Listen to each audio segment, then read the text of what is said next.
নমস্কার বন্ধুরা, তোমাদের WBP KP, WBP SI, clerkship ও রাজ্য পঞ্চায়েত পরীক্ষা অর্থাৎ আসন্ন সমস্ত পরীক্ষার জন্য দুর্দান্ত কমনযোগ্য জিকে নিয়ে আমরা হাজির হয়েছি।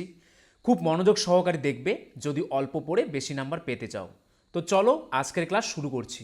দেখো আমাদের প্রথম প্রশ্ন কি রয়েছে, কোন দেশের সংগঠন নোবেল পুরস্কার প্রদান করে? কোন দেশের সংগঠন নোবেল পুরস্কার প্রদান করে? অ্যান্সারটি কিন্তু হয়ে যাবে option A, Sweden. Sweden Nobel পুরস্কার প্রদান করে। এবার দেখো নোবেল পুরস্কার রিলেটেড কিছু কি পয়েন্টস। বিখ্যাত রসায়নবিদ আলফ্রেড নোবেল সুইডেনের স্টকহোমে জন্মগ্রহণ করেন 1833 সালে। তিনি ডিনামাইট আবিষ্কারের জন্য বিখ্যাত।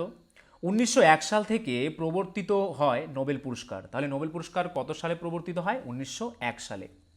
প্রতি বছর 10ই ডিসেম্বর অসলোতে নোবেল শান্তি পুরস্কার প্রদান করা হয়। নোবেল ফাউন্ডেশন গঠন করা হয় কত সালে? 1900 সালে। বিশ্বের সবচেয়ে সম্মানজনক পুরস্কার কোনটি? নোবেল পুরস্কার। শুধুমাত্র শান্তিতে নোবেল পুরস্কার প্রদান করা হয় নরওয়ের অসলোতে, আর বাকি সব ক্ষেত্রে সুইডেনের স্টকহোমে এই পুরস্কার প্রদান অনুষ্ঠান আয়োজন করা হয়। ভারতে মোট কয়টি জীববৈচিত্র্য হটস্পট রয়েছে? ভারতে মোট কয়টি জীববৈচিত্র্য হটস্পট রয়েছে? অ্যান্সারটি হয়ে যাবে অপশন বি, 4টি। ভারতে মোট 4টি জীববৈচিত্র্য হটস্পট রয়েছে। এই 4টি হটস্পট কি কি? প্রথমটি রয়েছে হিমালয়। এই অঞ্চলটি পুরো হিমালয় পর্বতমালা জুড়ে বিস্তৃত রয়েছে। নেক্সট, ইন্দো বার্মা অঞ্চল, অসম ছাড়া সমগ্র উত্তর পূর্বাংশ। তারপর কি রয়েছে? সুন্দারল্যান্ড, নিকোবর দ্বীপপুঞ্জ। নেক্সট, পশ্চিমঘাট পর্বতমালা। ভারতের সমগ্র পশ্চিম উপকূল ধরে এই অঞ্চলটি বিস্তার। এই হচ্ছে 4টি কি হটস্পট। ভারতের বায়োস্ফিয়ার রিজার্ভস। ভারতে 18টি বায়োস্ফিয়ার রিজার্ভ রয়েছে। নীলগিরি বায়োস্ফিয়ার রিজার্ভ ছিল ভারতের প্রথম বায়োস্ফিয়ার রিজার্ভ, যা 1986 সালে প্রতিষ্ঠিত হয়েছিল। তাহলে ভারতের প্রথম বায়োস্ফিয়ার রিজার্ভ কোনটি? নীলগিরি বায়োস্ফিয়ার। ভারতে বর্তমান রামসার সাইটের সংখ্যা কত? ভারতের বর্তমান রামসার সাইটের সংখ্যা হচ্ছে 82টি। প্রাচীন ভারতে বিখ্যাত চিকিৎসক ধন্বন্তরী কার রাজসভায় পরামর্শদাতা ছিলেন? প্রাচীন ভারতের বিখ্যাত চিকিৎসক ধন্বন্তরী কার রাজসভায় পরামর্শদাতা ছিলেন? অ্যান্সারটি হয়ে যাবে অপশন ডি, দ্বিতীয় চন্দ্রগুপ্তের রাজসভায়।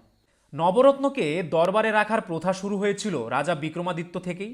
রাজা বিক্রমাদিত্যের দরবারে ধন্বন্তরী ছিলেন আয়ুর্বেদের চিকিৎসক।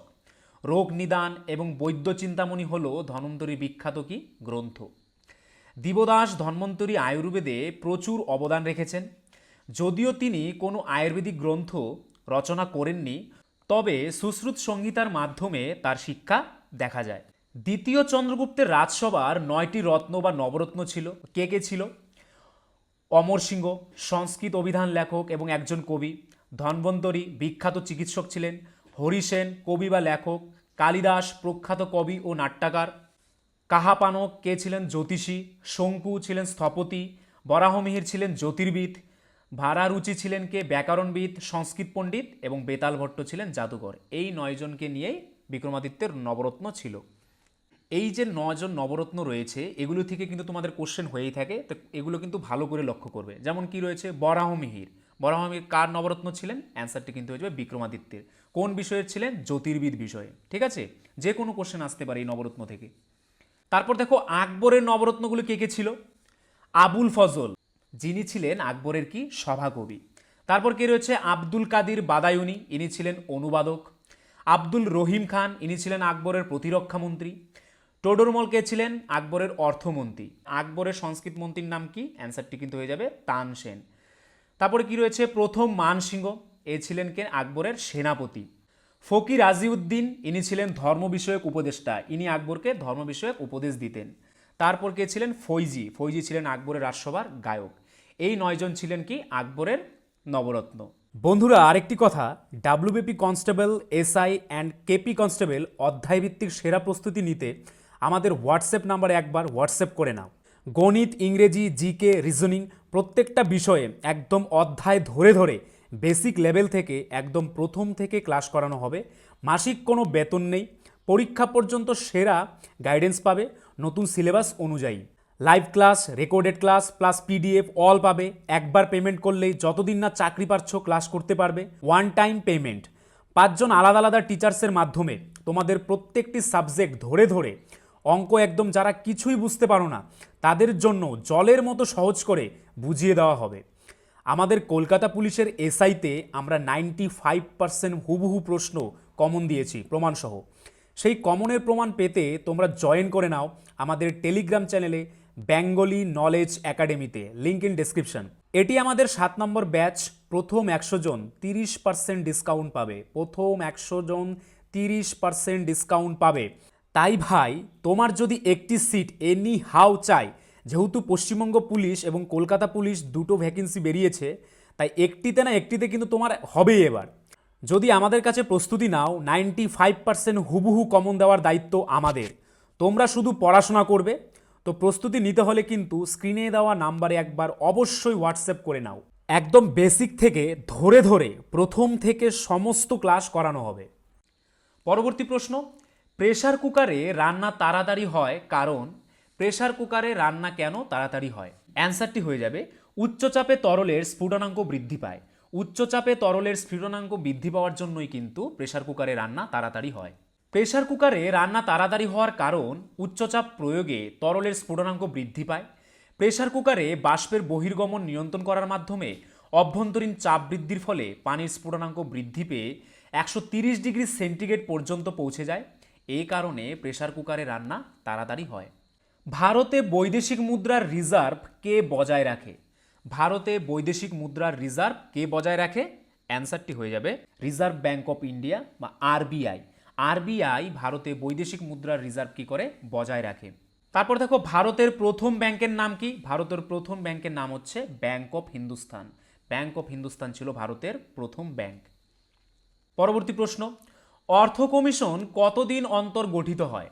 অর্থ কমিশন কতদিন অন্তর গঠিত হয়? অ্যান্সারটি হয়ে যাবে 5 বছরে একবার, অর্থাৎ অপশন ডি, 5 বছরে একবার অর্থ কমিশন গঠিত হয়। প্রতি 5 বছরে একবার অর্থ কমিশন গঠিত হয়। অর্থ কমিশনগুলি হল ভারতীয় সংবিধানের 280 ধারায় ভারতের রাষ্ট্রপতি দ্বারা গঠিত কমিশন। প্রথম কমিশন 1951 সালে। অর্থ কমিশন আইন 1951 অধীনে প্রতিষ্ঠিত হয়েছিল। 1950 সালে ভারতীয় সংবিধান ঘোষণার পর থেকে 15টি অর্থ কমিশন গঠন করা হয়েছে। কতগুলি? টোটাল 15টি। অর্থ কমিশন 1951 সালে ডক্টর বি.আর. আম্বেদকর তৎকালীন আইনমন্ত্রী দ্বারা কি হয়েছিল? প্রতিষ্ঠিত হয়েছিল। কোন রাজবংশের আমলে ভারতে দশমিক ও শূন্যের আবিষ্কার হয়? খুবই ইম্পর্টেন্ট একটি প্রশ্ন। কোন রাজবংশের আমলে ভারতে দশমিক ও শূন্যের আবিষ্কার হয়? অ্যান্সারটি কিন্তু হয়ে যাবে অপশন সি, গুপ্ত রাজবংশের আমলে ভারতে দশমিক ও শূন্যের আবিষ্কার হয়। প্রথম শূন্যের ধারণা দিয়েছেন কে? আর্যভট্ট। আর্যভট্টের বিখ্যাত আবিষ্কারগুলি হল বীজগণিতীয় পরিচয়, ত্রিকোণমিতিক ফাংশন, পায়ের মান এবং স্থানের মান ব্যবস্থা ইত্যাদি হচ্ছে আর্যভট্টের বিখ্যাত কি আবিষ্কার। সিঙ্গলীলা জাতীয় উদ্যান পশ্চিমবঙ্গের কোন জেলায় অবস্থিত? সিঙ্গলীলা জাতীয় উদ্যান পশ্চিমবঙ্গের কোন জেলায় অবস্থিত? অ্যান্সারটি হয়ে যাবে অপশন এ, দার্জিলিং। সিঙ্গলীলা জাতীয় উদ্যান পশ্চিমবঙ্গের দার্জিলিং জেলায় অবস্থিত। সিঙ্গলীলা জাতীয় উদ্যানটি পশ্চিমবঙ্গের দার্জিলিং জেলাতে অবস্থিত। সিঙ্গলীলা পর্বতমালা পশ্চিমবঙ্গের উত্তর পশ্চিম দিক থেকে বিস্তৃত একটি উত্তর দক্ষিণ পর্বতমালা। এই পর্বতমালার সর্বোচ্চ 4টি শিখর হল, প্রথমে কি রয়েছে ফালুট, কত মিটার উচ্চতা? 3600 মিটার। তারপর কি রয়েছে সান্দাকাফু, 3636 মিটার, এটি পশ্চিমবঙ্গের সর্বোচ্চ শিখর বা শৃঙ্গ। তাহলে পশ্চিমবঙ্গের সর্বোচ্চ শৃঙ্গের নাম কি? সান্দাকাফু। তারপর কি রয়েছে টংলু, উচ্চতা কত? 3036 মিটার। নেক্সট সবরগ্রাম, উচ্চতা কত? 3543 মিটার। পরবর্তী প্রশ্ন, ভারতে 1991 সালের অর্থনৈতিক সংস্কারের সময় প্রধানমন্ত্রী কে ছিলেন? ভারতে 1991 সালের অর্থনৈতিক সংস্কারের সময় প্রধানমন্ত্রী কে ছিলেন? পিভি নরসিমহা রাও ছিলেন ভারতে 1991 সালের অর্থনৈতিক সংস্কারের সময় প্রধানমন্ত্রী। 1991 সালে স্ট্রাকচারাল অ্যাডজাস্টমেন্ট প্রোগ্রাম হিসেবে অর্থনৈতিক সংস্কার চালু করা হয়েছিল এবং এটি তৎকালীন প্রধানমন্ত্রী নরসিমহা রাও শুরু করেছিলেন। ভারতের নতুন অর্থনৈতিক নীতি চালু করেছিলেন তৎকালীন অর্থমন্ত্রী ডক্টর মনমোহন সিং। কোন পাল রাজাকে পরাজিত করে বাংলা বিজয়ের পর প্রথম রাজেন্দ্র চোল গঙ্গাইকোন্ড উপাধি গ্রহণ করেন? কোন পাল রাজাকে পরাজিত করে বাংলা বিজয়ের পর প্রথম রাজেন্দ্র চোল গঙ্গাইকোন্ড উপাধি গ্রহণ করেন? অ্যান্সারটি হয়ে যাবে অপশন ডি, প্রথম মহিপাল। প্রথম মহিপালকে পরাজিত করে রাজেন্দ্র চোল গঙ্গাইকোন্ড উপাধি গ্রহণ করেন। রাজেন্দ্র চোল কত 1012 থেকে 1044 খ্রিস্টাব্দ পর্যন্ত। তিনি পাটলিপুত্রের পাল সম্রাট প্রথম মহিপালকে পরাজিত করে গঙ্গা নদীর আববাহিকা পর্যন্ত চোল সাম্রাজ্য প্রসারিত করেন। গাঙ্গেয় এলাকা জয় করলেন 1024 খ্রিস্টাব্দে নাগাদ, তাই তার উপাধি গঙ্গৈকোণ্ড বা গাঙ্গেয় অঞ্চলের বিজেতা হিসাবে উল্লেখ করা হয় তাকে। কোন যৌগটি কস্টিক সোডা নামে পরিচিত? নিচের অপশনগুলির মধ্যে কোন যৌগটি কস্টিক সোডা নামে পরিচিত? অ্যান্সারটি হয়ে যাবে অপশন বি, NaOH অর্থাৎ সোডিয়াম হাইড্রোক্সাইড। সোডিয়াম হাইড্রোক্সাইড যৌগটি কস্টিক সোডা নামে পরিচিত। তারপর দেখো বিভিন্ন রাসায়নিক যৌগ এবং তাদের কি নামে চেনা হয়। প্রথমে কি রয়েছে সোডিয়াম বাইকার্বনেট, একে কি বলা হয়? Baking soda. এর সংকেত কি? NaHCO3। তারপর কি রয়েছে ক্যালসিয়াম ক্লোরোহাইপোক্লোরাইড, একে কি বলা হয়? Bleaching powder. এর সংকেত কি? CaClO2। সোডিয়াম কার্বনেট কি বলা হয়? একে পরিষ্কার করার সোডা বা কাপড় কাচার সোডা বলা হয়। এর রাসায়নিক সংকেত কি?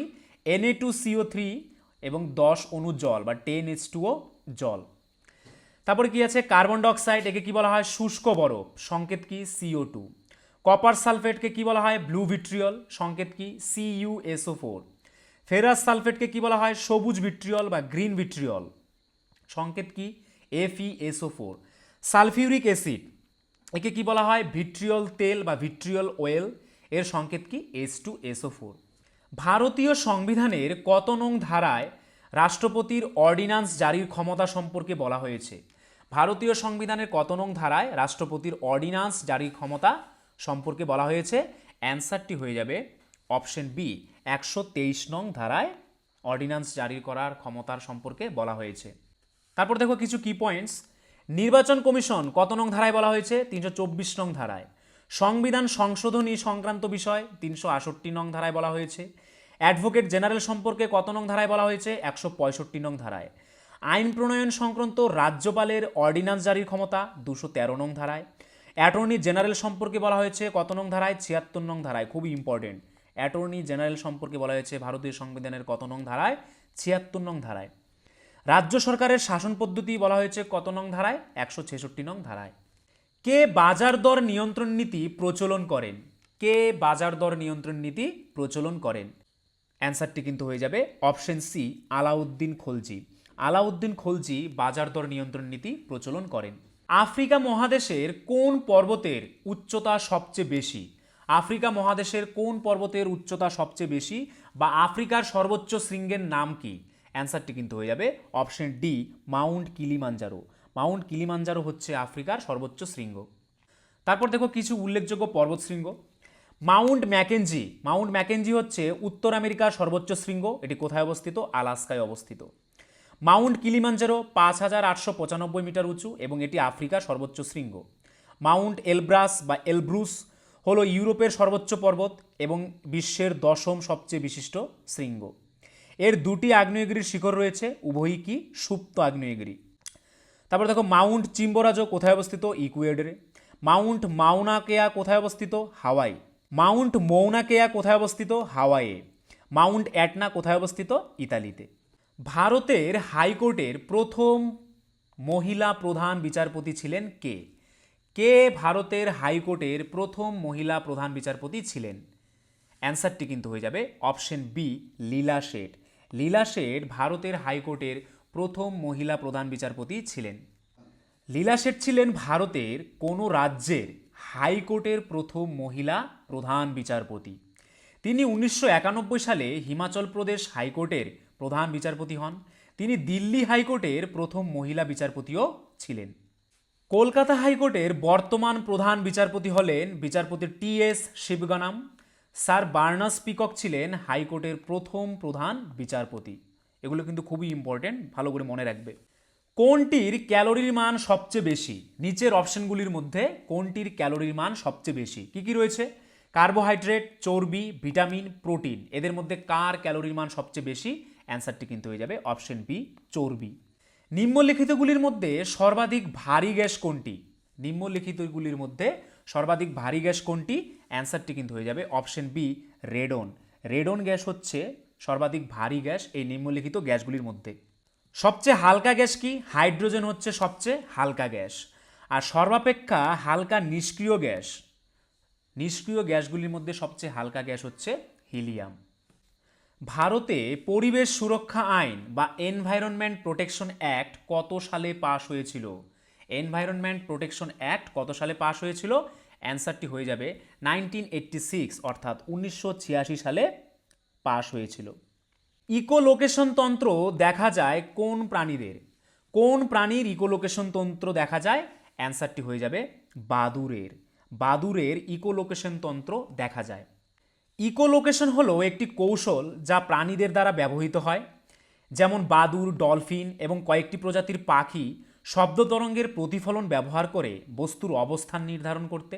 এটিকে জৈবিক সোনার হিসেবেও উল্লেখ করা হয়। শব্দ নেভিগেশন এবং রেঞ্জিংয়ের সংক্ষিপ্ত রূপ হচ্ছে এই ইকোলোকেশন।